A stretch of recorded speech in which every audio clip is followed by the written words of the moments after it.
Welcome to Ingrid's World. My name is Ingrid Paris-Hicklin. I am the host and executive producer of the television show.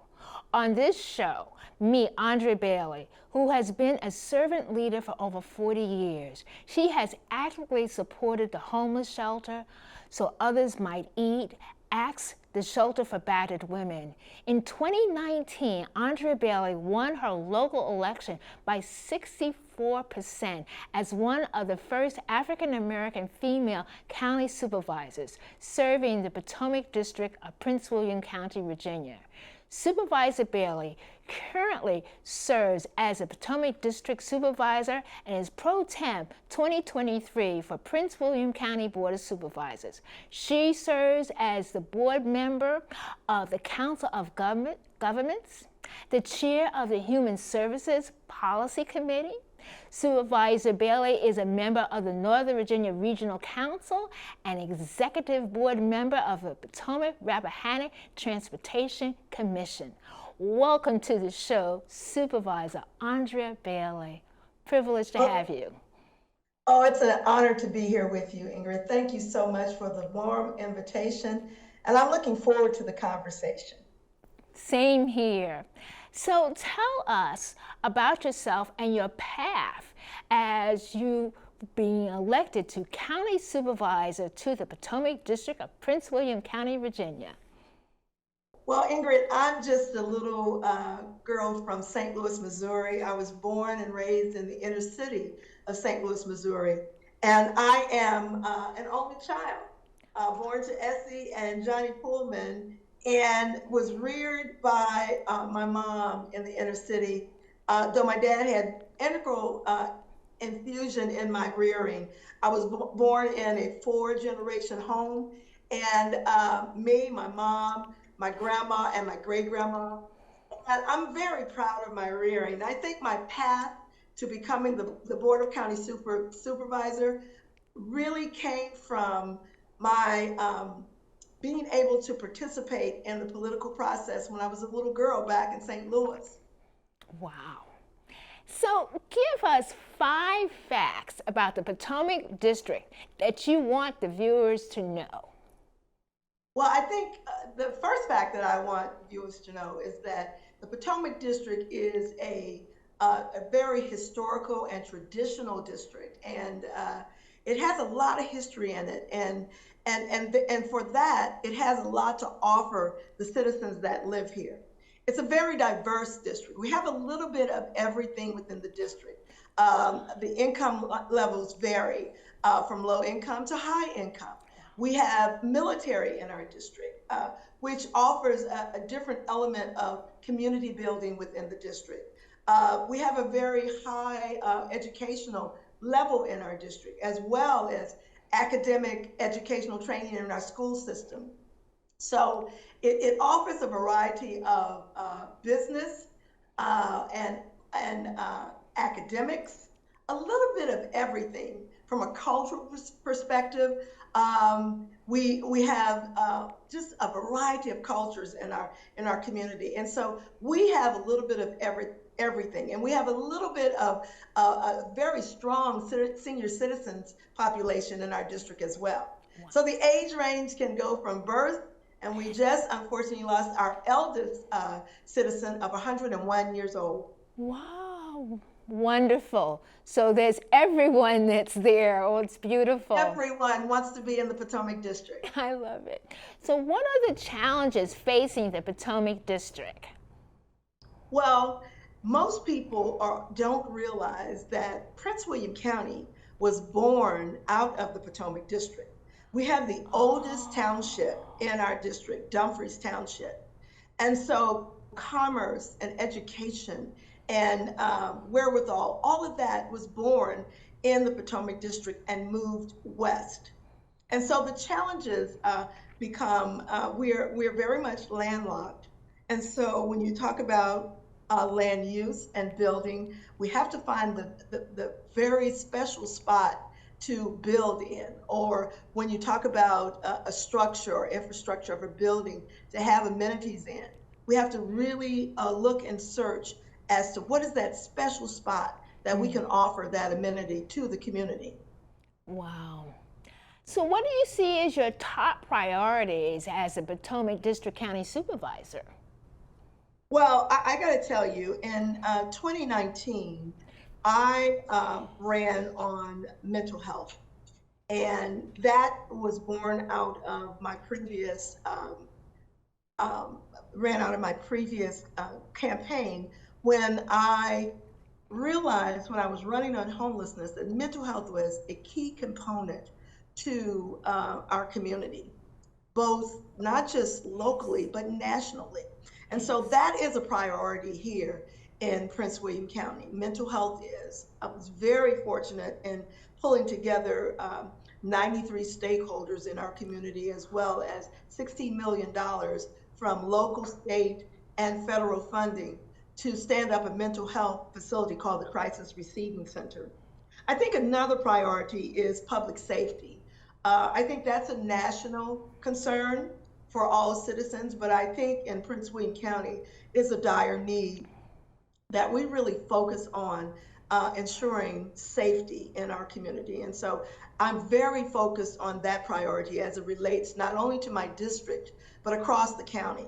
And then lastly, people want to live, work, and play in the environment where they are employed. And so I'm very much focused on the fact that I know I certainly made the decision with my family to live in Prince William County. And so people want to live in Prince William County, but specifically, people want to live in my district. It's right on the 95 corridor, in and out of Washington, D.C. or Richmond.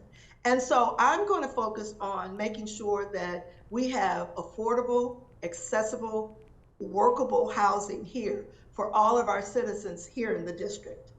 Wonderful. So let's talk about, you already touched on mental health, but let's talk about the steps you're taking for mental health awareness. Oh, that's near and dear to my heart, I have to tell you. And let me just say, what I'm doing is when I first put forth the initiative to establish a crisis receiving center, the citizens in the county, across the county, 93 stakeholders said, I will support this endeavor. And so we really focused on bringing forth 93 stakeholders in 2020 when I first got in the seat. And then we focused on bringing together our public safety employees to make sure that we were addressing the needs that they had. Most people were having mental health episodes, and police were having to stay with them at hospitals that didn't necessarily have the beds. And so they came on board with me. And so then I went to our state and our federal delegation. And the state delegation provided funding of $2.5 million. And so did the federal delegation. And so we brought all of that together. And with that, we've identified a structural building that all we have to do is retrofit it, where we are spending $16.8 million to retrofit a building to provide this crisis receiving center service with wraparound services. Wow. And so the challenge becomes, how do we maintain this? And so what my responsibility will be, along with, again, bringing forth my colleagues. In the first initiative, I got 100% support from my colleagues, a bipartisan vote to make sure that this crisis receiving center was stood up. So I'll go back to them and say, will you go with me to advocate for ongoing funding for this facility? And this facility that we're looking at, it has over 155 square feet of availability to make sure we're providing this service. And so I'm very, very excited about the opportunity of standing this crisis receiving center up in the formerly known Gander Mountain, where we've administered testing for COVID. We've administered shots for COVID. And now we're utilizing this building again to heal minds within our land. Wow. So what could be the impact of having this crisis receiving center? What do you perceive that would be the impact? I think the impact will be, I truly believe, Ingrid, when you heal minds, you heal the land. And I think coming out of COVID, we have had such a dire need of healing minds. People are, our children especially, were suffering from anxiety in schools. They weren't accustomed to the unorthodox way of learning, taking them out of the structure of the school building and bringing them home and having them to adjust to something totally new in the learning process. I think with our senior citizens, I think it's an opportunity because of their isolation during COVID. They were suffering from depression. I know I'm a caregiver for my mom, and my mom certainly, she has dementia, and she was suffering from depression. And so I think that's an opportunity as we go forward in healing minds. And then we will have 16 beds and 16 recliners for adults, 8 beds and 8 recliners for youth. And that will give us an opportunity to bring an environment where we can offer wraparound services to citizens to heal minds. Wraparound services meaning housing and pharmaceutical opportunities, having counselors and therapists right there on site to help heal minds within this environment. Oh my goodness, thank you. Tell us now about the economic development in Prince William County. Well, I tell you, I'm very proud of what we've done in the county as well as my district. In my district, as far as economic development is concerned, I've spent over $5 million just in my district alone to withstand and stand up and secure small businesses within our community. So if you take that with 8 different districts across the county, just imagine the amount of money that we've used with our ARPA funding. We got $180 million to help us from the federal entities during COVID. And we used about 40 million of those dollars towards economic development across the county to sustain our businesses, both large and small, to make sure that the services didn't suffer to the citizens. Wow. So I think that's very important. I think we've also used over, in my district alone, $91 million. Imagine that, for infrastructure, piping, water structure, cleaning the water structure, roads, those type of things. In my district alone, $91 million. And so we've broadened that across the county for older infrastructure across the county that needed repair, needed to have some type of uplifting in Prince William County. And so I'm very proud of that. When you talk about economic development, when you talk about making sure that the services that we provide to the county, that has been tremendous as we've come through COVID as well. For example, in my district alone, people want to order their food online. You know that's how we were doing it during COVID. Yeah.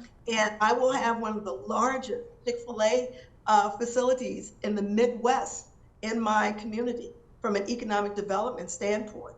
When you talk about transportation and servicing the county, I just had a groundbreaking ceremony in my district where we're going to stand up the next VRE station in the Potomac District, but it will serve not only Prince William County, it will serve the region at large. And so those types of things are so very important when you talk about economic development and transportation and just servicing the county and the region. Wonderful. Now, let's talk about public safety. What is Prince William County doing to ensure public safety? Well, I tell you, we were very fortunate in having brought on a gentleman as a deputy executive in our county staff. And he created this initiative called the Community Safety Initiative. And what the Community Safety Initiative will do, it'll give us a proactive arm and ways of protecting our community in advance to prevent crime, to prevent transportation and and speeding in our communities to protect our citizens at large. And so we've developed a program called the Community Public Safety Community Initiative. And I've put together a public safety committee to be one of those arms, those extended arms within the community to assist our new employee in this initiative. What that will do, that'll institute and maybe you might remember from your neighborhood when we had the neighborhood safety watch. Yes. We'll bring those back. Wow. We'll identify those advocates in the community that have an initial direct communication with the community when things are going wrong as it relates to crime, as it relates to the protectiveness of the community. So this community public safety initiative will encompass all of that, as well as he just hired his deputy to assist him, and we're going to write grants, apply for grants, till that we will have the funding to support youth programs within our communities, to make sure that we are assisting our youth with activities to keep their minds and their bodies active and to keep them focused on what's important in building the future communities. So my other question is, what does it mean that education is being fully funded? What does that mean to you?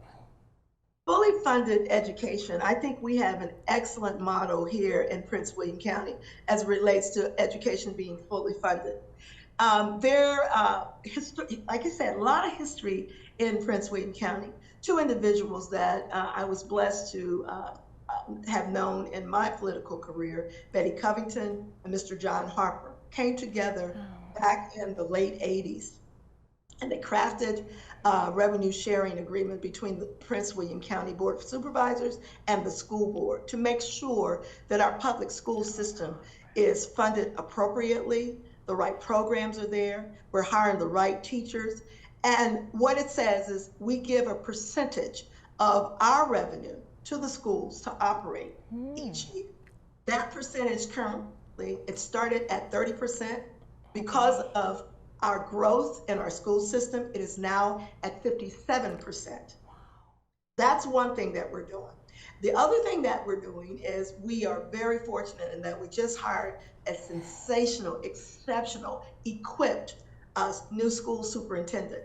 She's out of Chicago, and she comes to the table with a plethora of skills that teaches us how to enhance our school system, be it with programs, be it with hiring the right talent and skill set to teach our children, be it with the collaborations with our colleges and universities. So we're very fortunate to have Dr. LaTanya McDade in our community as our new school superintendent. Wow, thank you so much for that answer. Now, you touched on it earlier, but just go back and make sure I didn't leave anything about. Touch a little bit about the Virginia Rail Express, the VRE. That will be in the Potomac. VRE. In the Potomac District? Oh my goodness, I am so overwhelmingly ecstatic about the VRE coming to the Potomac District. It'll be housed in Potomac Shores. On April 4th, 2023, Biddle Real Estate and DPRA with the state signed a memorandum agreement that will begin the process of moving dirt from Potomac Shores to make sure that we can have the rails that's necessary to come into the district to serve at our new VRE. And then on the 8th of 2023, the VRE will be building a new garage, and we have the ground-breaking ceremony for that. And that will be instituted in the fall of 2024. It'll be 4 levels, 400 parking spaces for citizens to park their cars, get on the VRE, and go north and/or go south. And I'm fortunate also to have another VRE station at the Quantico base.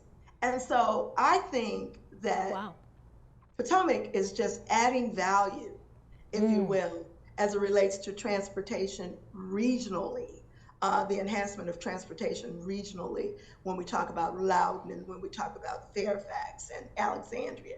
We're just a partner in that cog, if you will. And so I'm very proud of that. Very good. Thank you for your answer. The other question that I have is about climate mitigation and resiliency goals for Prince William County. How would you answer that? Well, in 2020, the PwC Board of County Supervisors adopted a climate and resiliency plan or goals, authorizing the community energy and sustainability master plan to be executed to make sure that we'll be carbon free. The interim carbon mitigation goal of 50% in greenhouse gas emissions reduction by 2025 levels off at 2030. So we are very much focused on making sure that our environment is safe. We've just hired a new subject matter expert as our environmentalist here in Prince William County, the first ever. And so we're really focused on saving our planet, something that has not been really focused on in a very long time. Wow. So that would dovetail right into this next question. What is your vision for the Potomac District in terms of services?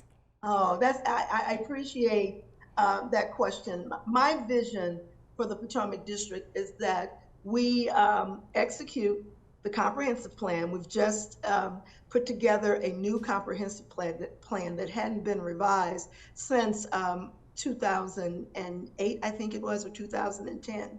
And so we've revised the comprehensive plan, extending it out to 2040. And of course, I want to focus on the VRE coming to the Potomac Shores area, serving this region. That's very important. I'm a regional partner, as you mentioned in my bio. And it's important that I connect with my peers and my colleagues across the region and offering this service. The opening of the Crisis Receiving Center goes without saying. That is near and dear to my heart. I truly believe as we heal minds, we heal the land. And I think that this will be a special added addition to not just the Potomac District, not just Prince William County, but to the state of Virginia. The governor came and he said himself, this will be the state-of-the-art crisis receiving center for the state of Virginia. And then lastly, I want to make sure that I'm serving my local community, making sure that their needs are my needs. I'm a part of the community. So I want to make sure that I'm providing this very diverse, astute, educated, fun-loving, respected community, all of the services that they so deserve in terms of history, in terms of the future as well. Thank you. So what can residents do to ensure that everyone is successful? Well, first of all, residents, they've got to get out and vote. That's my thing. You've got to become a part and engaged in your community. And I think that's the best thing about my community. When I talk to you about it being diverse, when I talk to you about all of the wonderful things that culturally we offer, my community is very engaged, and it speaks to the fact that this primary season I won by 72%. And that 72% is an accountability for me in the engagement with my community. So for the citizens of Prince William County and the region of Northern Virginia, it is so important because I tell you, we set the standard for the state of Virginia.